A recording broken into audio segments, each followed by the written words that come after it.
Hello everybody, and thank you for joining.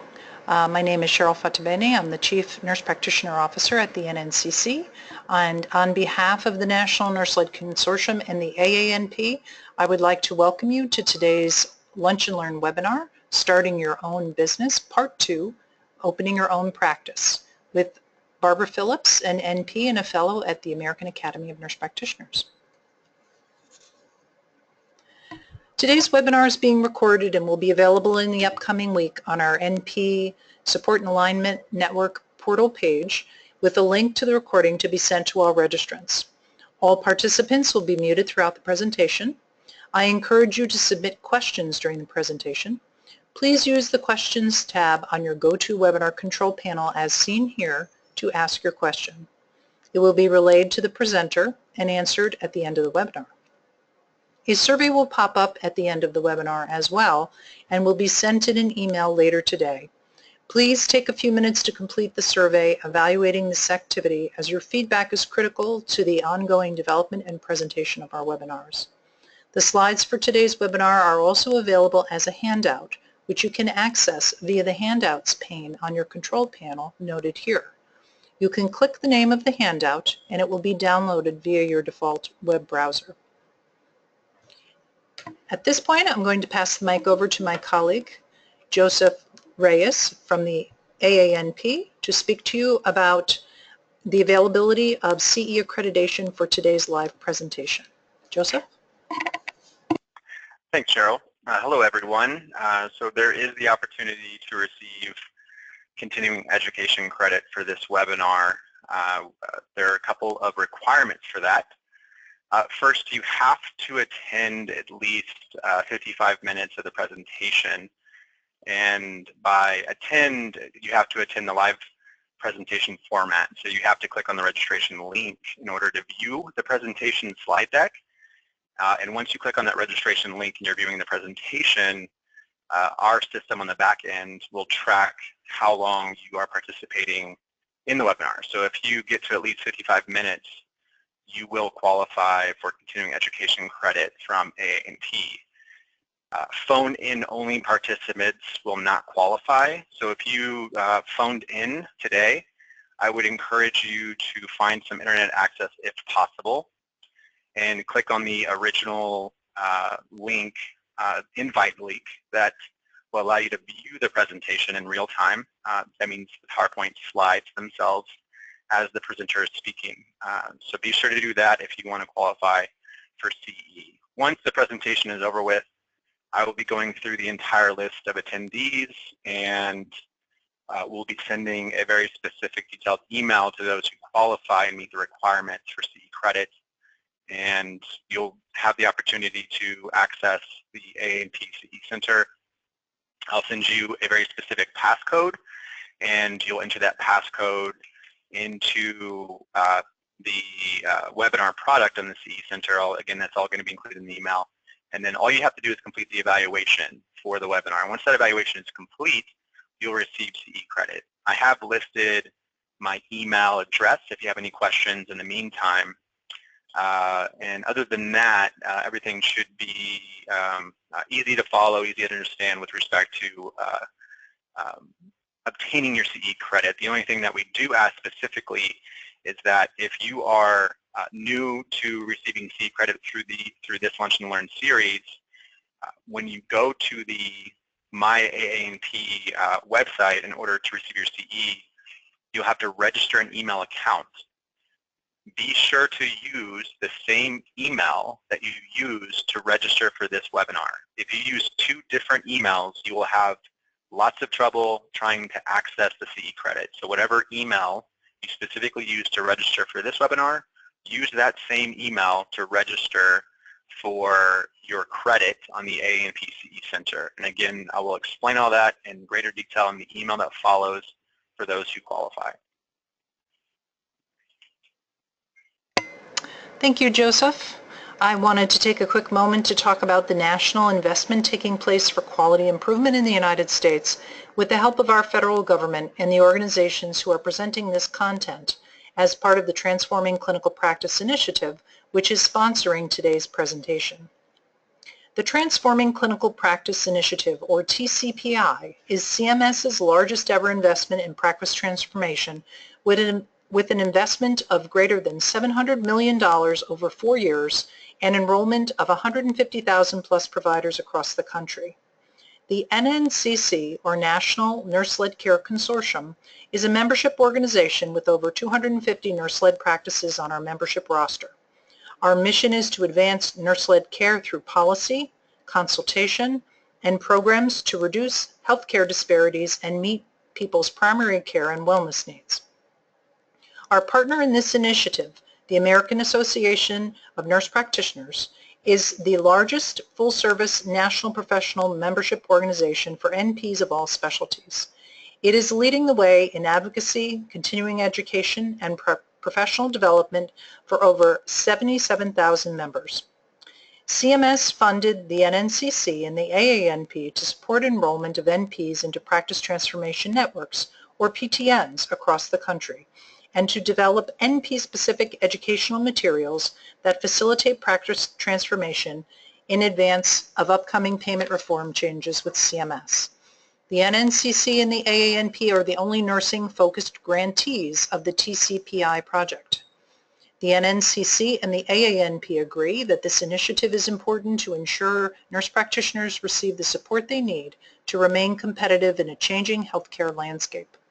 NPs are the future of primary care in the United States and already provide high quality and cost-effective care. This initiative is an opportunity for NPs to prove it by helping CMS and the broader healthcare community build the evidence based on practice transformation while preparing for value-based reimbursement. So how do we prepare NPs for the upcoming value-based reimbursement changes? We want to use this program to prepare clinicians across the country for payment reform under MACRA, the Medicare Access and CHIP Reauthorization Act of 2015. Many of you have probably heard of MACRA. It's legislation that was passed to establish Medicare's Quality Payment Program, or the QPP, which you will be hearing more about. Under the Quality Payment Program, there are 2 payment adjustment mechanisms to incentivize quality tied to Medicare Part B payments, initially, and then probably out to the greater insurance community. MIPS, or merit-based incentive plans, as well as advanced APMs, or advanced alternative payment models. Most clinicians will end up associated with MIPS, or the merit-based incentive plan. MIPS involves 4 elements that clinicians need to demonstrate successfully to maximize their Medicare Part B payments.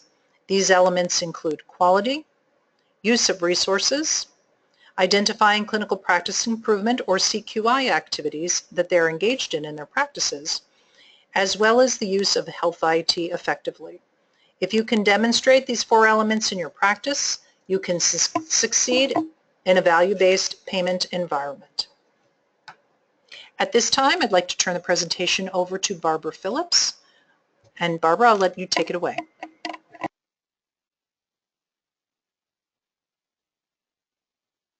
Thank you. Hello, everyone. Good morning. I'm so happy everybody is here. And so today we're going to be talking about how to open your own practice. And this is part 2 of what we talked about before. Can I have control of the slides?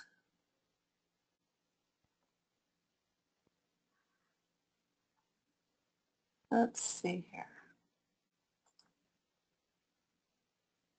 There we go. So let me just go back. A little bit about me. I have been teaching business and talking about it since 2006, 2007, and these are some places that you can contact me if you have further information, and then we can answer your questions. But just to move us forward, because we have a lot to cover, and we want to make sure that we get to all of your questions.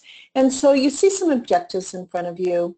I really want to go over some of those essential steps that you need to consider when you're planning out this whole process and getting started.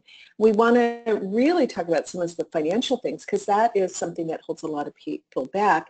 And of course, what are the things that you need to do to maximize your success in a practice startup? Because there's no point in starting something we're not going to be successful at. And every NP can be successful if they're taking some of these things into consideration. Now, in part one, what we did back in April, we spent the whole time talking about the things you want to do before you get started, before you open your doors, before you do anything else.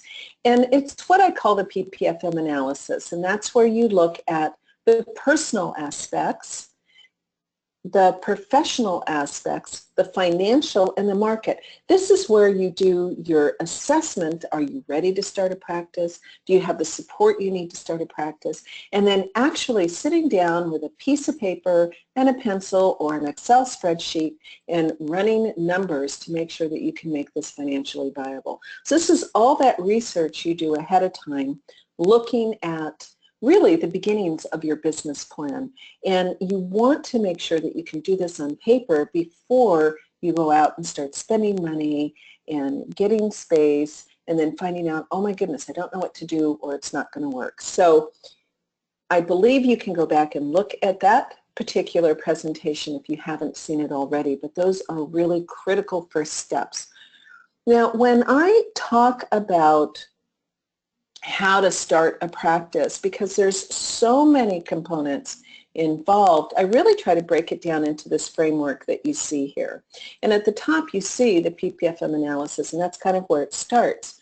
But then we look at what do you need to do to actually create the business, because really you're creating an entity. It's like you're giving birth. Even if you're a guy, you can give birth to your business. So what do we need to do to get paid? What do we need as far as tools and equipment, the technology to run a business, which that part is always changing, the clinical practice management, the operations, and then the marketing. And I'm going to go into a little more depth in all of those.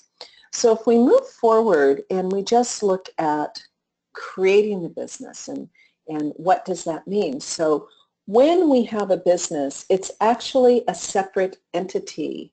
So it's like we have a child, and when we have that child, you know, we have in our world, we have whatever gender assignment, and I'm not going to go into boy, girl, or other, but you have structure to that. In this case, it is your business structure. Are you going to try to do this as a sole proprietor, an LLC? Are you going to do a partnership? Are you going to do an LLC, electing to do an S-Corp? Are you going to do a professional corporation, because that may be what is required in your state? So you're putting a structure around this, and those structures are heavily tied to your IRS designation and how you're going to be taxed. And so this is something, obviously, you want to sit down with a CPA and talk about the different things and what your advantages and disadvantages are. You also need to have a bunch of numbers in there. So if you had a child, you'd have a Social Security number. But for a business, you're going to have what is called an EIN, or a tax ID number. Now that EIN, some people say, but it's just me. I'm not going to have employees because it's an employee identification number. But it doesn't matter. You need that EIN. And what I found when I had first started my business is many of my insurance companies that I was credentialing with, they would use my tax ID number as my provider number once I was credentialed with them. So it is important to have. You also are going to have other numbers. You might have a CLIA number. You might have a DEA number. You're going to have an NPI-2 number.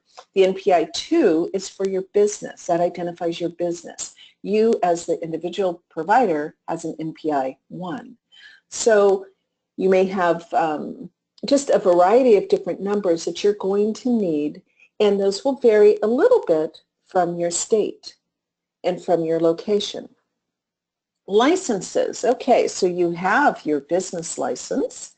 I mean, you have your provider license, but you're also going to have a business license. And you may need to have not only a state business license, but you may need to be licensed in your city and county as well.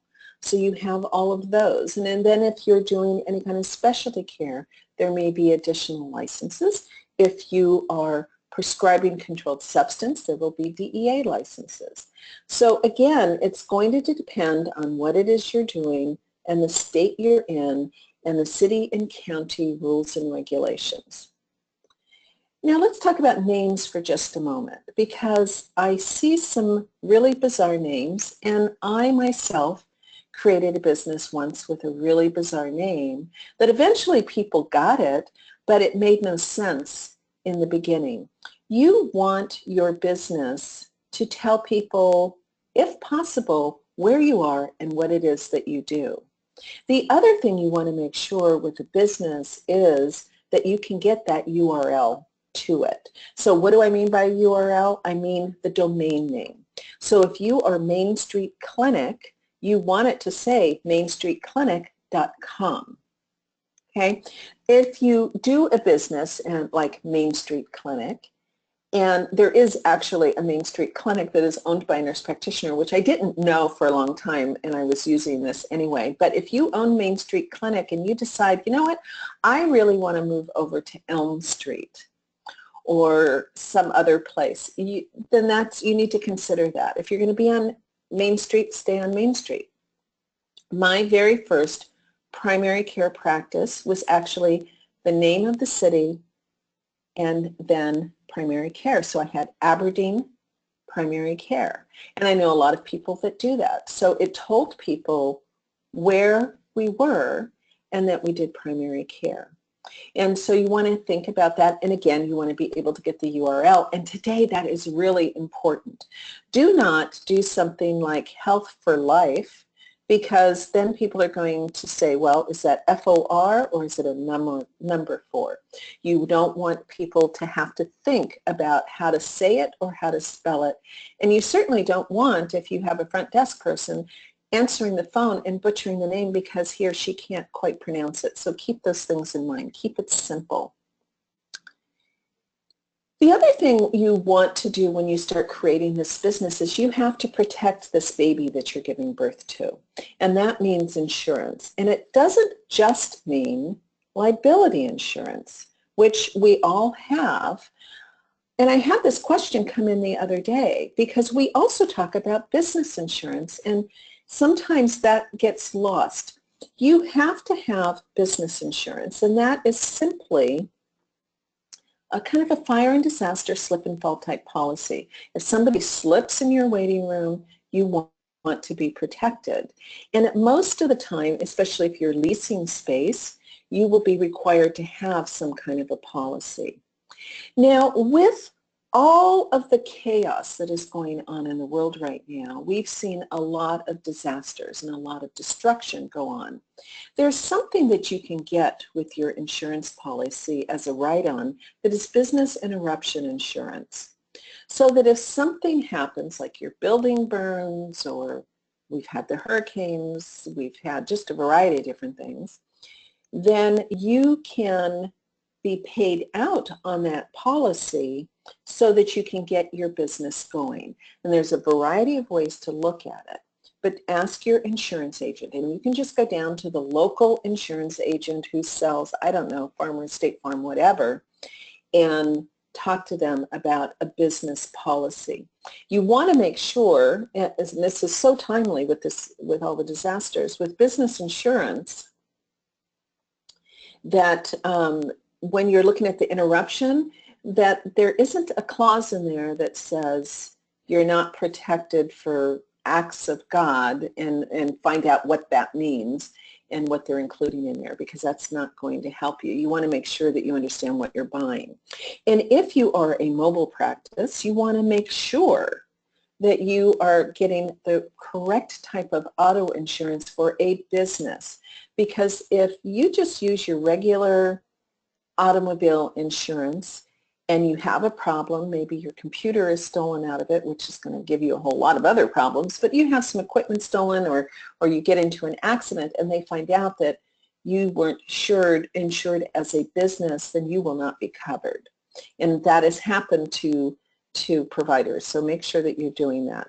But when you're looking at other insurances as well, you might want health insurance. You might want short and long-term disability insurance. You may want life insurance. Think about that, because when you're creating your own business, you don't have any other protection out there. You don't have an employer giving you these insurances. So really take a look at what it is that you want to be doing. One of the most important things when you start looking at creating your business is having a team. And I can't emphasize that enough. I've already mentioned that you should be talking to a CPA. That's one of the first people you should be talking to as you start creating this. And many CPAs are actually certified and licensed to be able to give you business advice in addition to, what structure you should use. You may want an attorney. Maybe you don't need one right away. Some people feel you do. Some people feel you don't. But either way, you want to have an attorney that you can turn to if you have any questions. I spoke with someone just yesterday and referred her to an attorney who could help her write up contracts for her nurse practitioners that she's bringing on board. So you need to have somebody there who can help you, who can help protect you, and you want to make sure that that person understands nurse practitioners and understands businesses.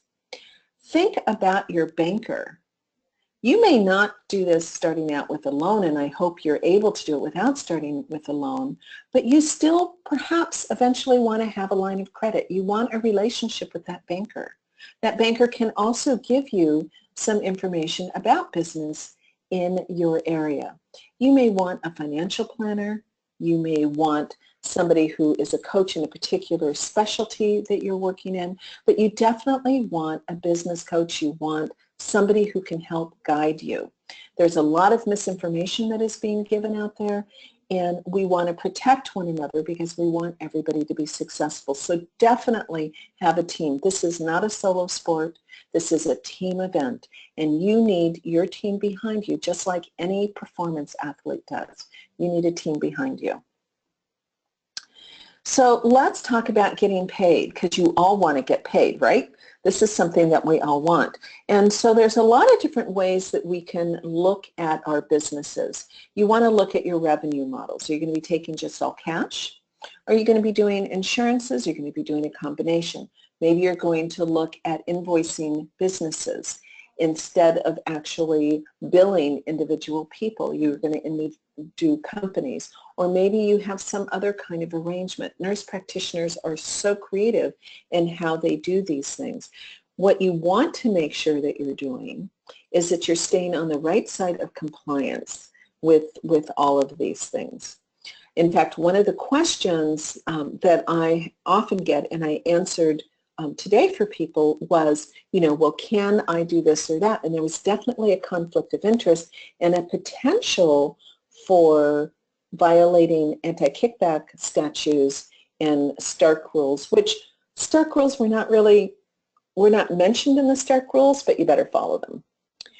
What about your credentialing? Credentialing with hospitals, credentialing with larger organizations, and credentialing for insurances. You need to know how to do that. It is something you can do. You don't have to pay a fortune to go get credentialed as long as you have the time, because it takes time, it takes a little bit of tenacity. It's boring, but you can get it done. Documentation, coding, and billing is critical to what you're doing, because we also can be held responsible for what is being billed out. If you're working for somebody and they are billing out inappropriately, then you're going to be held responsible for that potential fraud. The same thing, and your protection of, oh gee, I didn't know that, is not going to fly. So you need to understand exactly what you're doing with your documentation. Your documentation has to support the level of service that your billing has to be appropriate. And in any business, you have to learn how to collect money, right? So is your front desk collecting the money appropriately? Is your biller collecting money appropriately? Are people following up? Are you making sure that you're getting paid?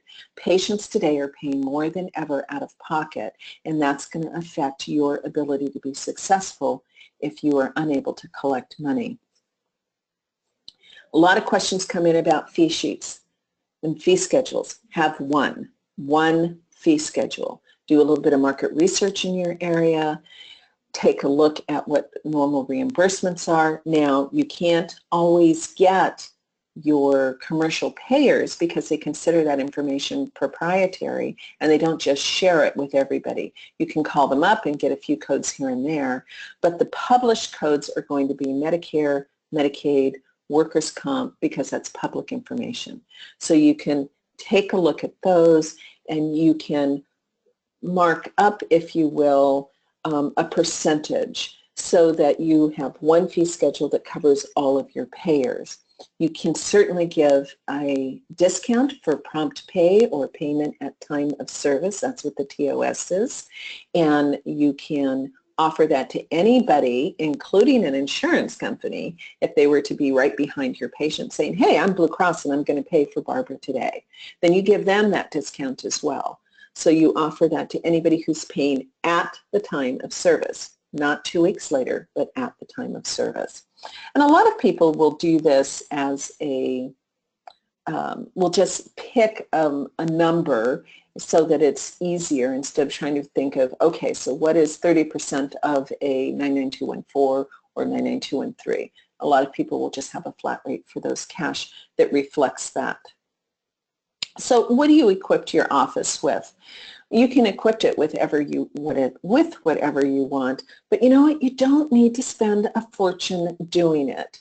Take a look at what it is that you think you want and figure out, do you really need it?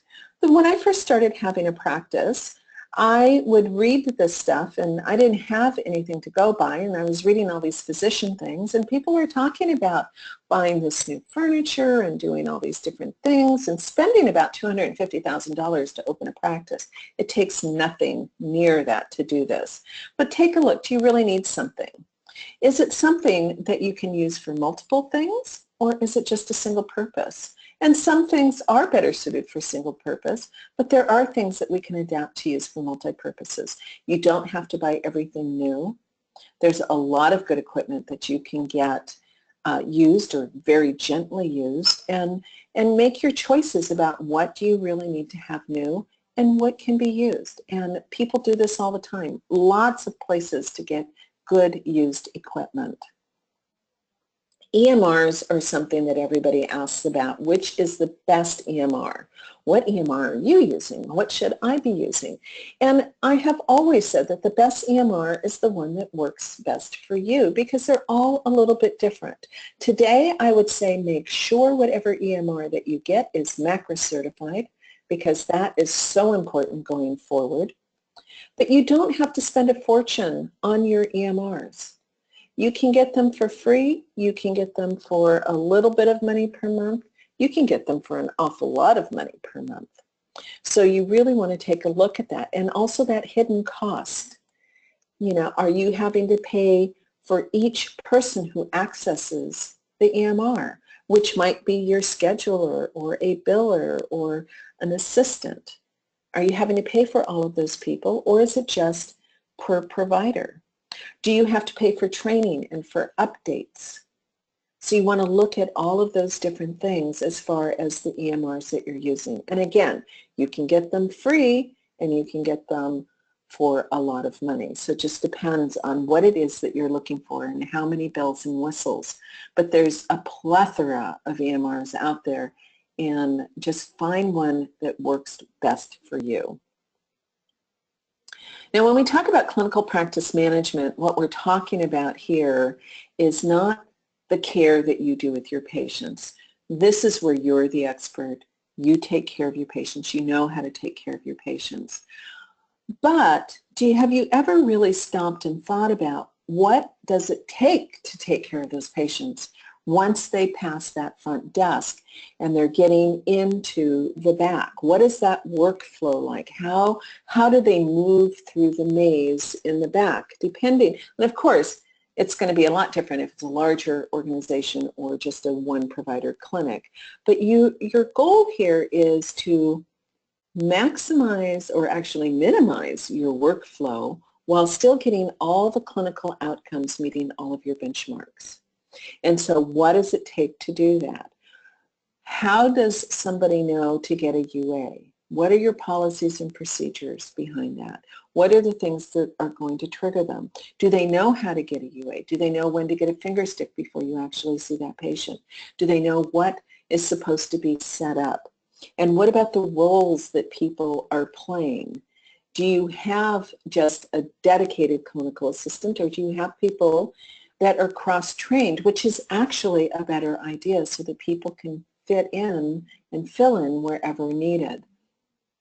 And who is doing what? Do you have somebody who is assigned to help you look at checking people in that perhaps are going to be looking at medication refills? And who are those people and what are their training? What about your supplies? You know, there's nothing worse than going to do some kind of a procedure and you don't have a supply. So how are you going to manage that? And then what are you going to do with your vaccines and your refrigerators and medication samples that are coming in? It's all of those things in the back that you want to think about so that you're staying in compliance and you still have everything that you need. Documentation is critical as far as not only your documentation, but what other people are documenting.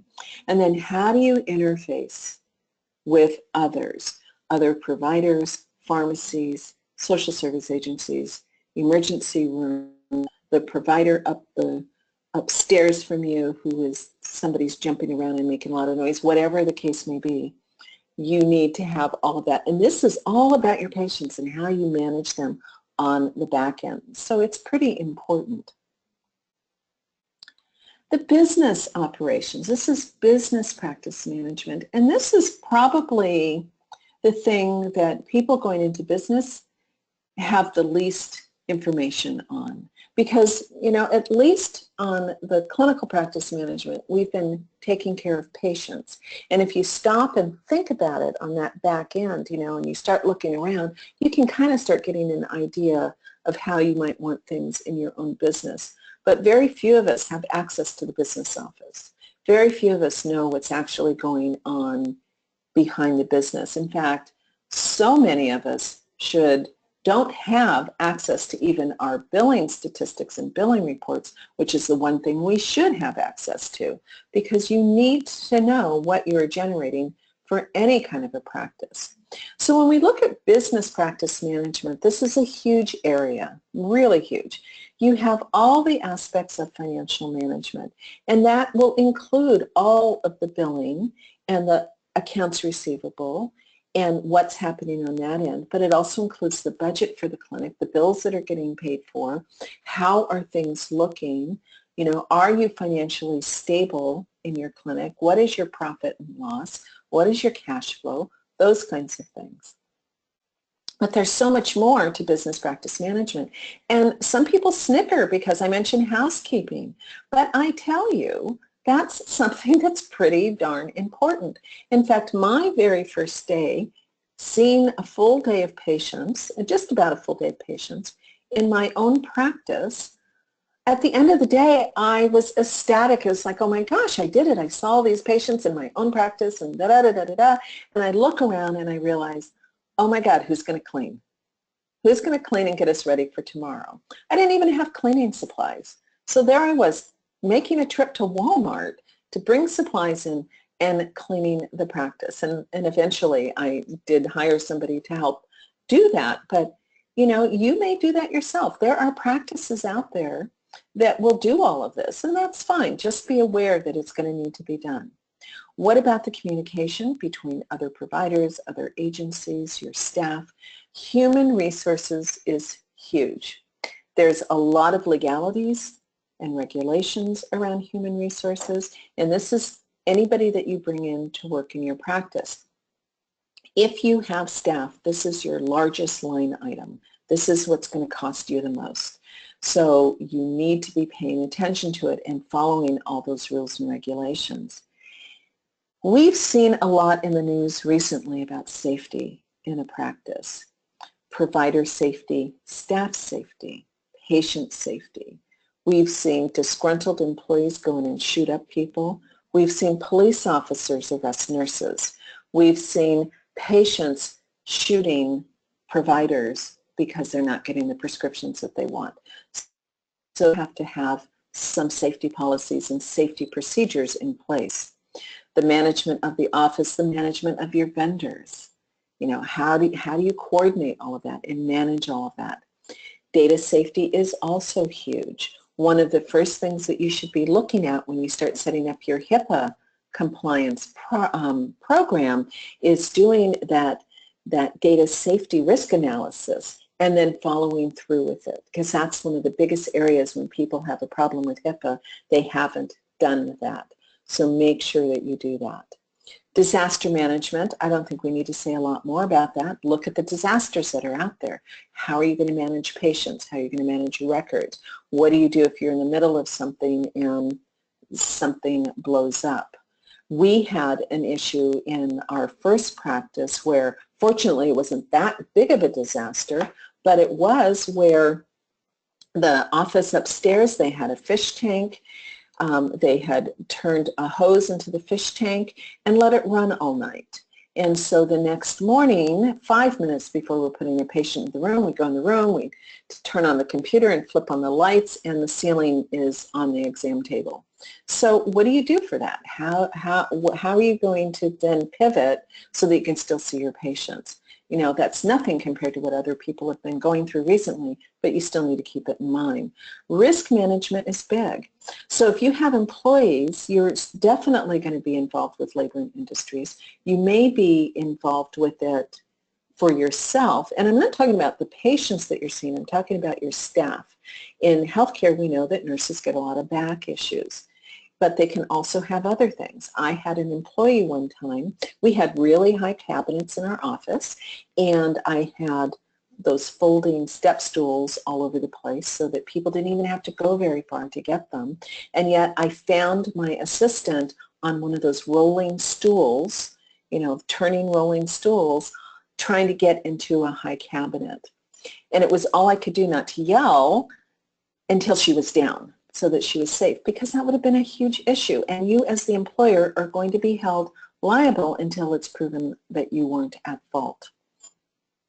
OSHA programs, that's a big deal. You need to think about that. You also need to think about your patients and visitors and their safety. So there's a whole lot more that goes into this, but obviously we can't go into all of this now, but just think about all those different pieces and have some plans in place. And I really didn't get into, there's policies and procedures in the business part of it, there's policies and procedures in the clinical practice management. One of the most important things that you need to do, however, as a business owner is market your practice. And a lot of people get a little bit shy when it comes to marketing, but it's really important, and it's not as big of a deal as we all want to make it out to be, because the thing about it is when we are marketing, it's everything that we're doing. So it's not just the advertisements that you put out or the images that you put out on social media, but it's how you pick up the phone in your office, how your patients are treated, okay? It's the cleanliness of your office. It's the friendliness of your office. Everything that you do is part of that marketing. And as a business owner, it's our main job. Okay, I'm not talking about the clinical part of you, but I'm talking about the business part of you. You lose patients every single day through attrition. They pass away. They move out of town. They decide to go see a different provider and not come back to you. Whatever the case may be, we're losing people on a regular basis. And so we have to keep having new people come in. Because if we don't have new people come in, as those people go out, there may be nobody to replace them, and therefore you then have no patients and you have no practice that is viable. So you want to make sure that you're taking a look at that. Before you market, it is so important that you know who you are marketing to. Now, many of us, I mean, the largest cohort of nurse practitioners are family nurse practitioners. And I did a workshop this last year where I asked people who their ideal clients was, and I had somebody insisting that she takes care of people from womb to tomb, is how she put it, that everybody was her ideal client, but in fact it isn't. So I'm an FMP as well as a GMP, but as an FMP, I have this practice range that I could potentially see, but I've never been comfortable seeing young children, so I don't see them in my practices. I'm also not comfortable with seeing prenatal care, so I don't see them in my practice. Those are not my ideal people. And so you may have people that you resonate better with, that you work best with. You need to identify who that is. And then you need to know what is it you're actually giving these people. What are you actually doing for these people? And it isn't that you do a DOT physical from 8 to 5 on Monday through Friday, but we as nurse practitioners, you need to look and see what is it you do for people, because we do so much and we give so much that no other provider does. So what is that special juice that you have, that you do for your patients? And your patients will tell you what it is. So again, with your marketing, when are you going to do a campaign? How are you going to put this out? What's the events coming up? Where are you going to put it out? Where do your ideal people look for stuff? If they never read a newspaper, then putting something in a newspaper isn't going to get you any attention. So you need to figure out how and then the why of the marketing so that you are bringing people into your practice. And there's a lot of different ways to market. And so, but this is something that you do want to think about. And I think, oh good, we've got enough time for questions here. So just to go over what I went over here, this framework that I think helps you to organize how you're going to start your practice is that first piece we did in April, that PPFM analysis. That's your planning, starting your business plan, taking a look at what it is that you want to do, if you're qualified to do it, if you're ready to do it.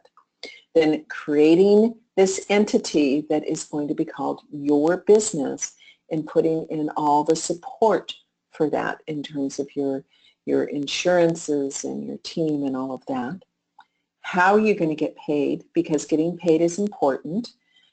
It's great to go off and just give and give and give, but every business, even those so-called free clinics, which I think we need to strike that word from our vocabulary and call it a sponsored business or something, but somebody's paying for something somewhere. You need to have that revenue come in. What are you going to use? How are you going to use it? What do you fill up? What are the tools that you need to do your job? How do people flow through your practice? And what are all those components in the back end that you need to have in place and be monitoring?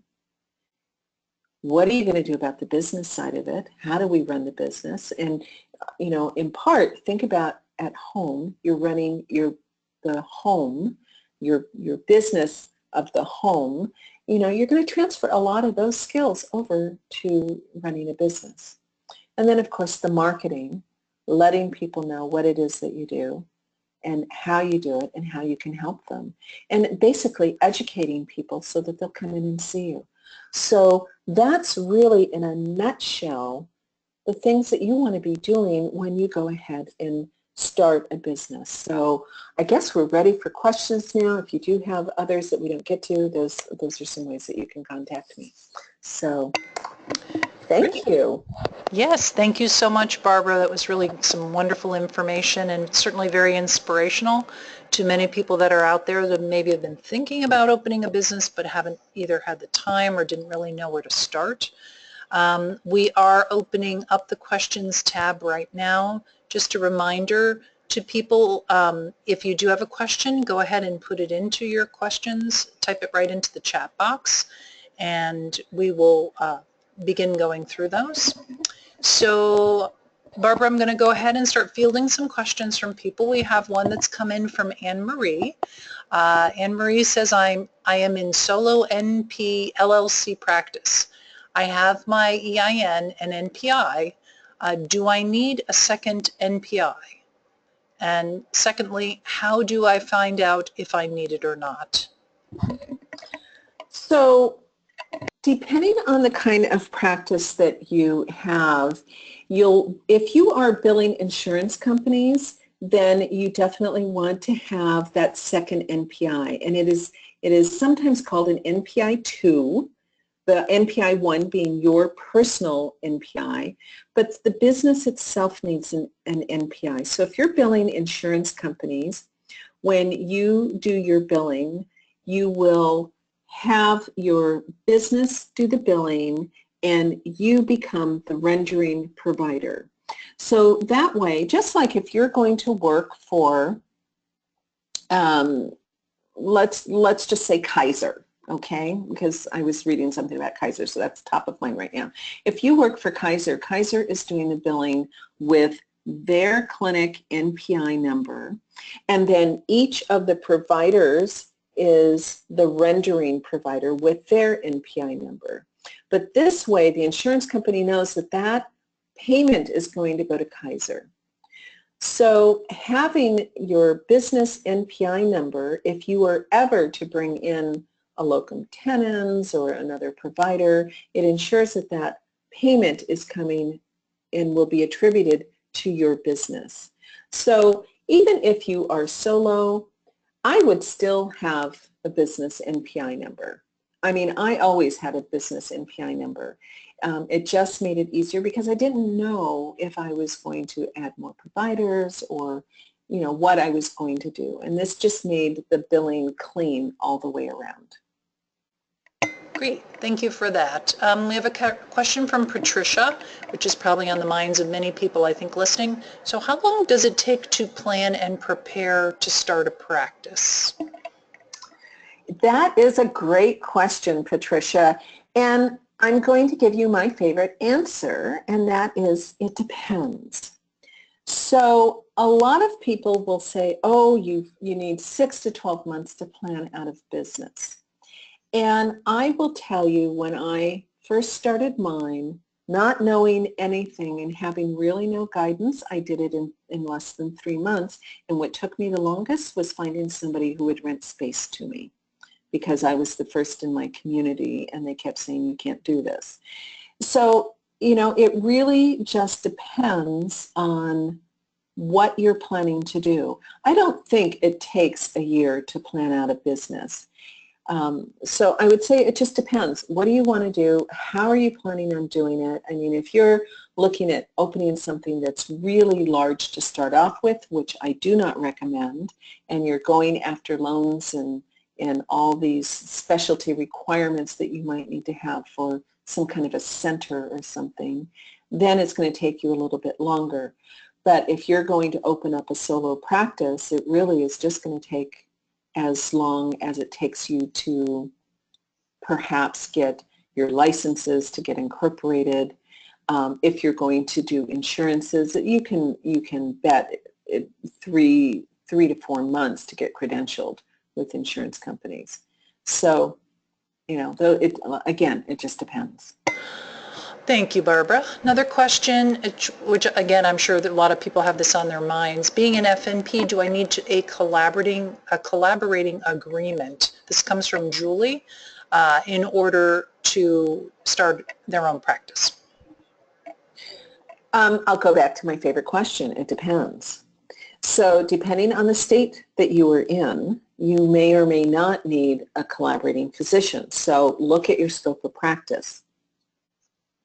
The other part of that is, and this is something I learned later, so I have to admit I never did this, and I don't think many nurse practitioners do, even though that ruling is kind of up there, it's just ignored. If you look at the Medicare rules, it does say that you need a collaborator. So those of us that have operated in full practice states, we don't, for the most part. Yep, good point. Question from Latasha. As a new business owner, when should you expect to see a profit or the ability to get paid? I hate to say this, but it depends. It depends. Now, this is something that you should be looking at before you open your doors when you do your financial projections, and this is something you should be doing. So again, when you look at the ability for a practice to make money, one of the first things that you should be doing on paper is, what is your overhead? And then what is your startup cost? Because that is going to make a big difference on how you're able to proceed. So I will tell you, in my practice, when I first started up, I did, just thinking back, because that was a long time ago now, but We did not have a lot of overhead to start up. We didn't take out any loans, and that practice was paying its bills inside of 2 months. I wasn't pulling a salary yet, but I was paying bills. And within 4 months, I was paying my house bills as well. So that's what I was doing to begin with. It wasn't, as a business owner, you're not really paying yourself a salary, depending on your corporate structure, because in some you do have to pay a reasonable salary. But, you know, in the way I've always done it, I take draws from my business, and I just plan those out. And so if you've got a huge startup cost and loans and everything else, it's going to take longer to make money. And then 2, it's going to depend, what is your financial model? Are you just doing cash? Are you doing insurance companies? Because insurance companies, they not only cost you more to bill them, but it's going to take you longer to get paid. And there may be some complications in getting paid. So it depends. Okay, a question from Dale. Do you have any advice on securing a collaborative physician? Yes. So if you're in a place where you need to have a collaborating physician, the first thing that I recommend is you start with your inner circle. So who are the physicians that you know? Who do you have good working relationships with? And I would approach them first. And if they say no, just, thank you. Is there anybody you can recommend? And just keep going like that. So you do start with your inner circle, then you move out. Who are your colleagues using? And who might be available? And then start moving further out. But always ask for referrals. But you're going to have your best luck with somebody that you know and you have a relationship. They know your work. You know that the two of you can work together. Thank you. Thoughts on LLC versus S Corp? So an LLC is usually what is most commonly what is used. They're in most states. Now, depending on your state, you may not be able to do an LLC, so you're going to need to look up that. The S Corp is actually just an election after you have done the LLC. So with an S Corp, and this is something that a CPA can really help you with, I had always done LLCs probably for my first 8 years of practice because that's what my CPA recommended. When I moved and had a new CPA, they were appalled and they ran all these numbers and said, this is how much less money you would have paid to taxes if you had elected to do a C Corp. So definitely talk with a CPA about this and also look at your regulations. So it's really a different tax structure in how you are running your business. Thank you. Question from Aldridge asking about certification for the EHR, and just to reiterate the requirements on certified EHRs. So the easiest way, what I would tell you is, well, I would tell you 2 things. First of all, any EHR that is out there right now and that is moving forward most likely is already certified for MACRA.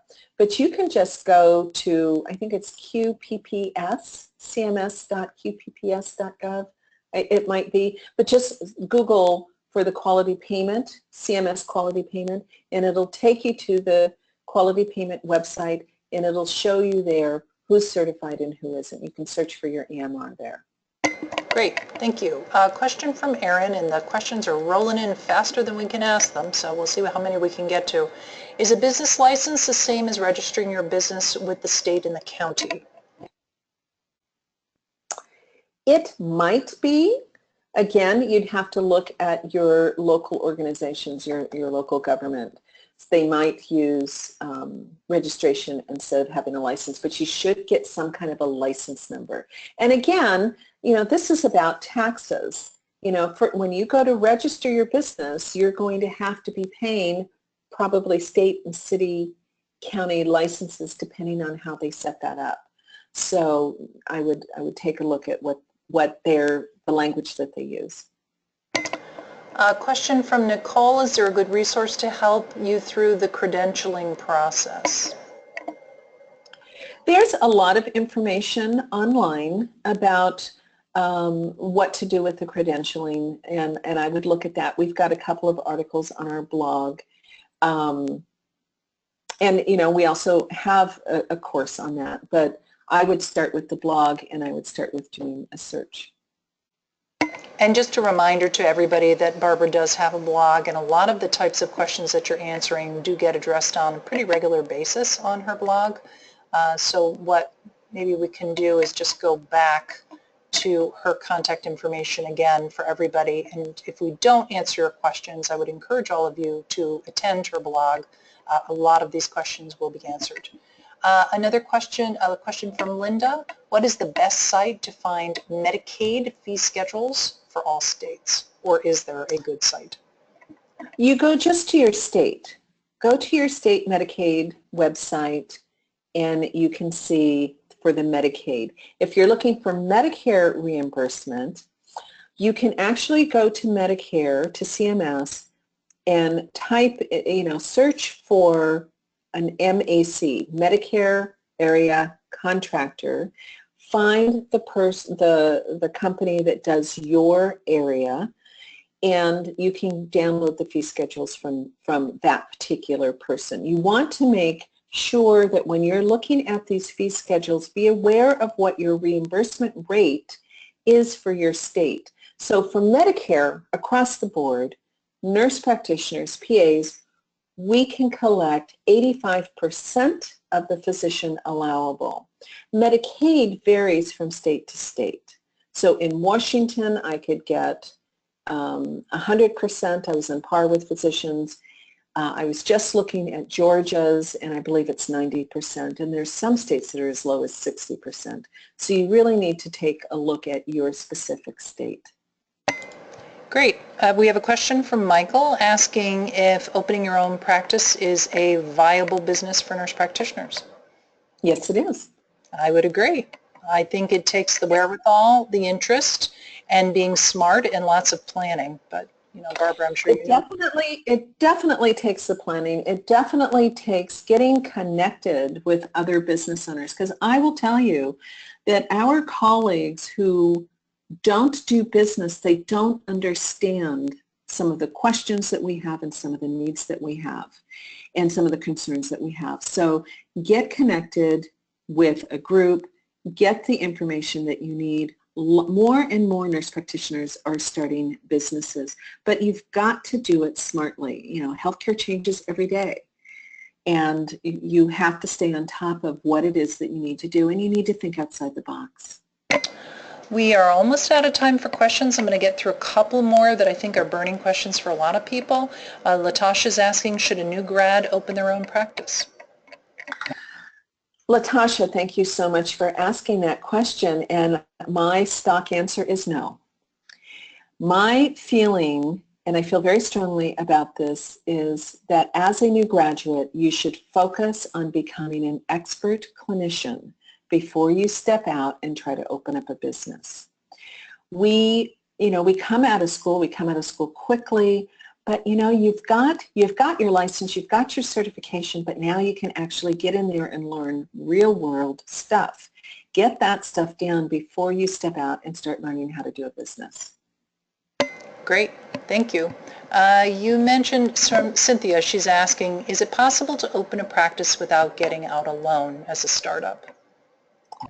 Cynthia, great question, and yes, it is. You know, a lot of people will do things like maybe they have a savings account, or maybe they might borrow just from a relative, and you can do that. The thing is, when you're planning your business, is really look at what it is you want to do and what you need to do right now. I have seen people go out and start these large clinics with a lot of overhead, and I just don't recommend it for the majority of us. Very few people have the capital to carry them until they are actually making money and to pay that kind of overhead. So you can start out by just going and renting a room. So if I had a larger clinic and maybe I'm not using all my rooms, you could rent one of my rooms. That would keep your overhead really, really low. You can use your cell phone. You can get a free EMR. You can start on a shoestring. Absolutely, you can. Great. Thank you. And, you know, I think that starting your own business is probably more attainable than ever before. There are many good resources. Much of the work that has been done around this with EHRs and looking at other resources is actually all free and available. So we put up here our TCPI and Nurse Practitioner Support and Alignment information. I have both myself, Cheryl Fativeni, and Tiffany Depew, my colleague, listed here. I would encourage everybody today to go to the AANP website to learn a little bit more about practice reform. There are a lot of resources noted there. If you don't know about MACRA and upcoming payment reform, you really need to become acquainted with that. Any of the questions that were not answered today will be forwarded along to Barbara, and she will be getting back, or we will get back to you on her behalf. We did have more questions than we could get to, but clearly there was a lot of interest in this topic, and we may need to have you back, Barbara, for a part 3 on this. I'd love to. And so coming up for next month, we do these lunch and learns monthly, is ethical and legal implications for nurse practitioners on the use of their EHR. Very timely. We have a nurse lawyer who will be joining us next month, Melanie Balestra. There's the information to sign up.